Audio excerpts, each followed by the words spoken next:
ஸ்ரீமதே ராமானுஜாய நமஹ. ஸ்ரீமத் வரவரமுனியே நமஹ.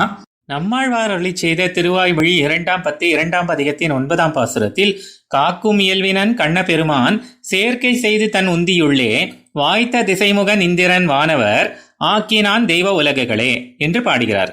கோவர்தனத்தை கொடையாக எடுத்து பசுக்களையும் இடையர்களையும் ரட்சித்து அகாசுரன் முதலான அசுரர்களிடமிருந்து கோபாலர்களை ரட்சித்து காளிங்கனிடமிருந்து யமுனை ஆற்றையும் கோகுலத்தையும் ரட்சித்து கம்சனிடமிருந்து தேவகி வசுதேவரையும் வடமதுரையையும் ரட்சித்து கௌரவர்களிடமிருந்து பாண்டவர்களையும் திரௌபதியின் மானத்தையும் ரட்சித்து இப்படி ரட்சிப்பதையே தனக்கு தொழிலாக உடைய ஸ்ரீகிருஷ்ண பரமாத்மா பிரளயஜலம் வந்து சூழ்ந்து கொண்ட அந்த சம்ஹார சமயத்திலே எல்லா வஸ்துக்களும் தன்னுடைய திருவயிற்றினுள் வந்து சேரும்படி செய்து அதன் பின் தனது திருநாபி கமலத்திலிருந்து சிருஷ்டி காரியத்திற்கு யோகிதை உள்ள நான்முகனையும் இந்திரனையும் மற்றும் உள்ள தேவர்களையும் அவர்களுக்கு இருப்பிடமான திவ்ய லோகங்களையும் உண்டாக்கினான்.